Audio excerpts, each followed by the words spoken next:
రుణమాఫీపై రేవంత్ సర్కార్ పదే పదే అబద్ధాలు వల్లవేస్తోంది. చెప్పిన అబద్ధమే మళ్లీ చెబుతోంది. 2 లక్షల వరకు రుణమాఫీ చేశామని కల్లబుల్లి కబుర్లు చెబుతుంది. రేవంత్ సర్కార్ తీరును ప్రజలు ముక్తకంఠంతో ఖండిస్తున్నారు. రుణమాఫీ ఎక్కడ, ఎవరికి మాఫీ అయిందని ప్రశ్నల వర్షం కురిపిస్తున్నారు. జనం నుంచి తీవ్ర వ్యతిరేకత రావడంతో క్షేత్రస్థాయిలో పరిస్థితిని అంగీకరించే తప్పని పరిస్థితి నెలకొంది. రుణమాఫీ కాలేదని ప్రజల సమక్షంలో వైద్య శాఖ మంత్రి దామోదర రాజనరసింహ ఒప్పుకున్నారు.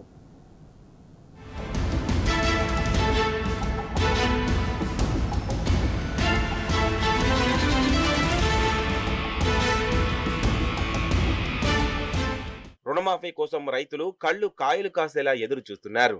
రుణమాఫీపై ఆది నుంచి రేవంత్ సర్కార్ కొర్రీలు పెట్టింది. 2 లక్షల లోపు రుణమాఫీ కాలేదు.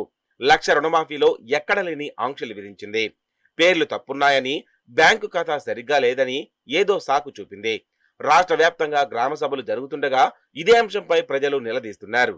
అధికారులు అధికార పార్టీ నేతలను గుక్క తిప్పుకోనివ్వడం లేదు. ఏ గ్రామ సభ చూసినా ఒక్కటే ప్రశ్న, రుణమాఫీ ఏమైందని నిలదీస్తున్నారు.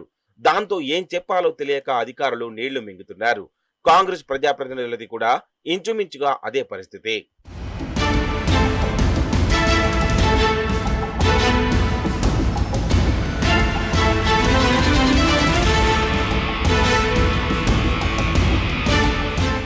రుణమాఫీ అమలు చేయాలనేసేగా మంత్రులను తాకింది. సంగారెడ్డి జిల్లా ఆందోళన నియోజకవర్గం నేరేడుగొండలో జరిగిన గ్రామ సభలో మంత్రి దామోదర రాజనరసింహ పాల్గొన్నారు. రుణమాఫీ ఏమైందని రైతులు నిలదీశారు.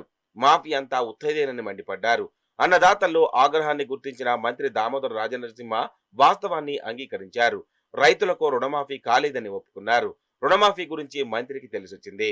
సీఎం రేవంత్ కు ఎప్పుడు తెలుస్తుందో ఏమోనని రైతులు అంటున్నారు. రైతు భరోసా ఇంకా 127 మందికి రుణమాఫీ కాలేదు. నేనే చెప్తున్నా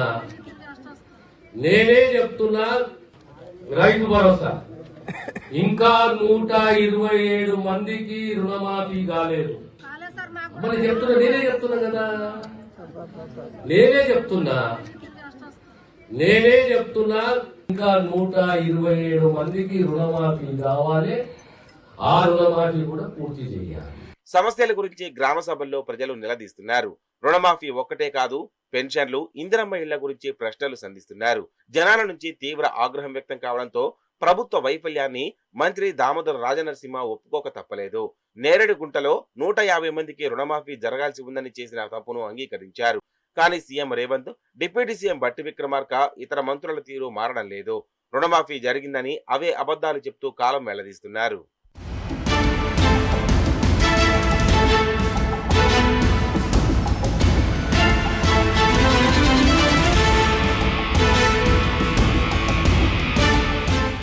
గ్రామ సభల్లో ప్రజాగ్రహం నిన్నంటింది. ప్రధానంగా రుణమాఫీ గురించి ప్రశ్నిస్తున్నారు. పెన్షన్లు, ఇందిరమ్మ ఇళ్ల గురించి నెగ్గదీసి అడుగుతున్నారు. ప్రజలు అడిగే ప్రశ్నలకు సమాధానం చెప్పలేక బిక్కముఖం వేస్తున్నారు అధికారులు, కాంగ్రెస్ నేతలు. కాంగ్రెస్ పార్టీ నేతల పేర్లు రాసుకుని లబ్ధిదారుల జాబితా రూపొందించారని మండిపడ్డారు. జోగిపేట మున్సిపల్ పరిధి 3వ వార్డులో మధ్యాహ్నం 1 గంటకే కౌంటర్లు క్లోజ్ చేశారు. దరఖాస్తు ఇచ్చేందుకు జనమున్నా అక్కడున్న సిబ్బంది అహంకారంతో వ్యవహరించారు. అర్హత లేని వారిని ఎంపిక చేస్తున్నారని టెక్మాల్ మండలంలో జనం ఆందోళన చేపట్టారు. ప్రజల నుంచి తీవ్ర వ్యతిరేకత రావడంతో పోలీసుల సహకారంతో గ్రామ సభలను నిర్వహిస్తున్నారు. తూతూ మంత్రంగా అప్లికేషన్లు తీసుకొని మమ అనిపిస్తున్నారు.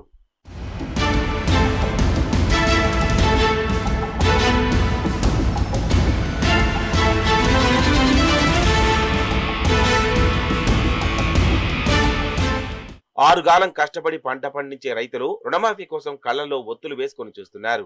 ఎప్పుడు తమ రుణం మాఫీ అవుతుందని ఆశగా ఎదురు చూస్తున్నారు. ప్రజల ఆగ్రహానికి మంత్రి దామోదర రాజనరసింహ తలొగ్గారు. రుణమాఫీ జరగలేదని అంగీకరించారు.